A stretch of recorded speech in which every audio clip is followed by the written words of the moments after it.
Hoy les traigo la historia de la Atlántida. El misterio de la Atlántida es mítico, una de las más grandes leyendas que ha interesado e inspirado a generaciones durante siglos y continúa integrando a la humanidad, fascinada por una de las más importantes historias marinas. La Atlántida, mito o realidad. Según dicen, la Atlántida era una tierra abundante en recursos naturales, con una vegetación exuberante y la existencia de valiosos yacimientos minerales, entre ellos los de la plata y el oro. La gente que habitaba en la Atlántida era pueblo gozado de un alto nivel científico y cultural. En el centro mismo de la Atlántida, sobre la cima de la pequeña colina, se levantaba un palacio y un templo, en torno a los cuales se extendía la gran ciudad, que medía 19 kilómetros de largo. Alrededor de la colina, un amplio canal permitía el paso de los barcos de vela. Alrededor de la ciudad, otras vías de agua formaban círculos céntricos. El canal que rodeaba la ciudad se comunicaba con el mar abierto a través de un sistema de muelles y puertos que exportaban los valiosos productos del país a todo el mundo conocido entonces. La Atlántida era un país rico y célebre, tanto que a pesar de que desaparecieron de la faz de la tierra, muchos siglos antes de la era cristiana, el nombre de la Atlántida resultaba aún más familiar a los hombres de hoy que muchas de las naciones que le sobrevivieron. La Atlántida, según Platón, la única descripción de la Atlántida que nos ha legado la antigüedad es obra del filósofo griego Platón y data del 347 a.C., pero ni siquiera Platón es un testimonio de primera mano. El filósofo no hizo más que repetir los relatos escritos por un viajero ateniense, Solón, quien a su vez lo había oído contar a los sacerdotes egipcios. La historia relatada por Platón indicaba que la Atlántida era una gran nación, pero que entró en un periodo de decadencia. Su pueblo, entonces, cuando cayó en abominables formas de corrupción y se mereció así un terrible castigo, un día y una noche, la isla entera, de 560 kilómetros de anchura, fue destruida por un catástrofe de gran magnitud. La isla fue destrozada por una explosión volcánica, a la que siguió un maremoto de tal suerte que en 24 horas desapareció bajo el mar. Platón, el filósofo griego que escribió los relatos acerca de la Atlántida, situándola 9000 años antes de Cristo. Según Platón, el centro de la isla Atlántida se extendía una llanura repuntada como la más bella y fértil de todas las llanuras, y casi en el centro de esta planicie se elevaba una colina no demasiado alta. Alrededor de la colina, como ruedas de carro, parecían dos anillos de tierra, rodeados de tres anillos de mar. En el centro de la colina estaba situado un centro consagrado a Poseidón y a Cleito. Rodeaba al templo un muro de oro que estaba vedado traspasar. Otro templo dedicado solo a Poseidón estaba hecho enteramente de plata, excepto las estructuras que eran de oro. Dos fuentes, una cálida y una fría, provenían de la isla de ilimitadas cantidades de agua. Junto a ellas se habían construido cálidas termas destinadas a los reyes y a los plebeyos, a las mujeres y a los caballos. En los anillos exteriores de la tierra se asentaban los astilleros y los puentes, rodeado por un muro denso de edificios, de casas. De esta área, donde vivía una población muy numerosa, surgió un constante estrépito de voces y ruido durante el día tanto como de la noche. Más allá se extendía de las llanuras, donde alcanzaba la perfección esas aromáticas sustancias que también hoy en día produce la tierra, y están hechas ya de raíces, ya de hierbas, de árboles, flores o frutos. Todo producía en abundancia aquella isla santificada cuando aún estaba bajo el sol. A través de los años, diversas regiones han sido señaladas como el sitio donde se desarrolló alguna vez la Atlántida. Estas son algunas de ellas: Atlántida Central. A lo largo del fondo marino del Atlántico Norte y Sur se extiende un vasco dorsal en forma de S, desde Islandia hasta la isla de Trinitán da Cunha. Algunos sugieren que las partes más altas de esta cadena montañosa, sobre todo de las de alrededor del arco de la Azore, estuvo alguna vez por encima del nivel del mar, formando la tierra de la Atlántida. Esta teoría fue una de las más generalizadas hasta que en el siglo XX fue reputada por los científicos. Esto señaló que desde hace miles de años la dorsal Atlántida ha estado elevada desde las profundidades. El lento movimiento es hacia arriba, no hacia abajo. Minimi, un fotógrafo americano llamado Edgar Kaiser, en la etapa que va desde 1923 hasta su muerte en 1945, alcanzó la celebridad. Como curandero y visionario, tuvo una visión sobre la Atlántida, a pesar de que nunca había leído las obras de Platón acerca de la Atlántida. Afirmaba que, viajando hacia atrás en el tiempo, había visitado mentalmente la Atlántida. Su descripción coincidía en muchos puntos con las que el filósofo griego dejaría escrito 2300 años antes. Kaiser agregó que la Atlántida fue destruida por una explosión atómica, ya que sus habitantes denominaban la ciencia de la fusión nuclear. El hecho, dirigió al visionario, ocurrió alrededor de los 10.000 años antes del nacimiento de Cristo, una fecha bastante próxima a la que estableciera Platón.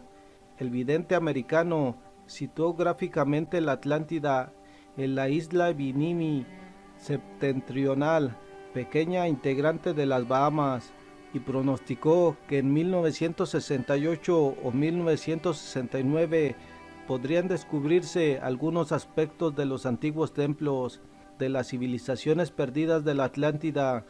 Parecía una afirmación ridícula. Sin embargo, en 1968, un veterano zoólogo y experto buzo americano, el Dr.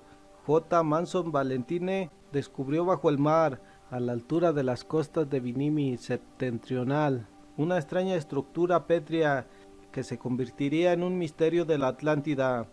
Al principio, Valentini solo consiguió vislumbrar desde el aire, mas cuando se sumergió para investigar, encontró que esa estructura constituía al parecer un enorme puerto, malecones cerrados y muelles, siendo esto relacionado por algunos con la Atlántida. El muro principal, de alrededor de 600 kilómetros de longitud, estaba construido con inmensos bloques de piedra de más de 5 metros cuadrados cada uno. Las expediciones posteriores apoyaron y refutaron alternativamente las conclusiones del Dr. Valentini con respecto a la Atlántida. Estas conclusiones, en lo fundamental, decían que la estructura pétrea era un puerto construido por el hombre. En 1970, John Hall, profesor de arqueología de la Universidad de Miami, dirigió una expedición que investigó el lugar. Hall señaló luego: estas piedras constituyen un fenómeno natural llamado erosión costera del Pleistoceno. No hemos encontrado ninguna evidencia de ninguna clase que permita pensar que ese muro es fruto del trabajo humano. Por lo tanto, lo siento por aquellos que crean en la vieja leyenda. Una nueva Atlántida ha sido desmentida. A pesar de todo, el lugar más probable donde tal vez haya existido alguna vez la Atlántida, entre los numerosos sitios que se han propuesto, no está en el Caribe, ni siquiera está en el Atlántico. En la actualidad, muchos arqueólogos creen que Platón cometió dos errores fundamentales en su descripción de la isla perdida. En primer lugar, es casi seguro que la Atlántida, si realmente existió alguna vez, no estuviese más allá de las columnas de Hércules, sino en el mismo Mediterráneo. En segundo término, cuando Platón afirmó que el holocausto de la Atlántida se produjo 9000 años antes de Cristo, tal vez debió haber escrito 900. De esa manera, la fecha de desaparición de la Atlántida quedaría situada aproximadamente 1500 años antes de Cristo, en lugar de los 9600 mencionados por Platón, y más o menos en 1500 antes de la era cristiana. El Mediterráneo fue escenario de uno de los más espantosos cataclismos de la antigüedad, la Atlántida y sus ruinas. Los arqueólogos saben hoy que la civilización de la Atlántida, tal como la describe Platón, es muy similar a la desarrolladísima cultura minoica que floreció durante la Edad de Bronce hasta el siglo XV a.C. en la isla del Mar Ego. La cultura minoica desapareció bruscamente alrededor del año 1470 a.C. y hasta ahora nadie ha podido explicar por qué. Sin embargo, hoy sabemos que alrededor de esa fecha, el centro de las minas de Calliste, que se conocía actualmente como Santorín, y está a mitad de camino entre Creta y Grecia continental, estalló por obra de una erupción volcánica de incalculable poder destructivo. El cráter abierto en medio de la isla fue cubierto inmediatamente por el mar. Los hallazgos realizados hasta ahora en las excavaciones permiten a los científicos precisar un cuadro estremecedor de los sucesos que se produjeron en la isla hace casi 3500 años. La destrucción de la Atlántida ocurrió debido a la corrupción y decadencia del pueblo atlante, enfureciendo a los dioses, quienes la sumergieron en las aguas en un solo día. El cráter lanzó al aire roca fundida y vomitó ceniza y piedra pómez sobre las embarcaciones asignadas de la posible Atlántida. La gente de los barcos, imposible de escapar, sufrieron una muerte lenta, horrible, mientras el torrente de la lava ardía, crecía y hacía irrespirable la atmósfera.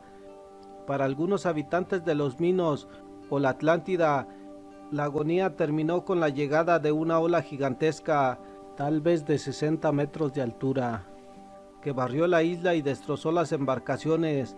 La enorme ola, que viajaba a más de 240 kilómetros por hora, alcanzó pronto Creta, corazón del imperio minoico.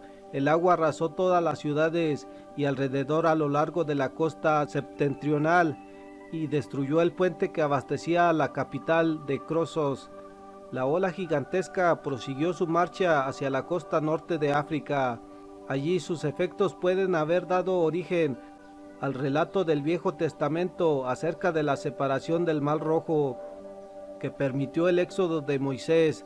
También se ha propuesto una segunda teoría, la cual la lluvia de cenizas provocada por el volcán había sido responsable de las plagas que azotaron Egipto y en las cuales se basó el relato de la Biblia.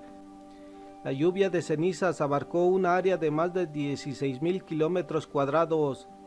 Hoy, cuando figura en los mapas con el nombre de Santorín, la isla aparece dividida en fragmentos y desolada bajo una estéril capa de ceniza. En realidad, se ha convertido en un grupo pequeño de islas. Las dos principales, Tesa y Teracia, se caracterizan por sus inaccesibles acantilados de 300 metros de altura. Está dividida por una vía de agua de 12 kilómetros de ancho, que en algunos tramos tiene 300 metros de profundidad. El agua del mar ha cubierto la caldera, el corazón muerto del volcán, formada cuando la roca fundida se enfrió y se desplomó. En el centro del gran cráter, cubierto ahora por el mar, en el punto donde alguna vez pudo haberse levantado el palacio y el templo principal de la Atlántida, existen dos islotes que surgieron de las profundidades muchos años después de la catástrofe. Están construidos por roca de lava negra y a veces de ellos se elevan perezosas columnas de humo pálido pero amenazador, recuerdo del cataclismo que tal vez destruyó el legendario reino de la Atlántida.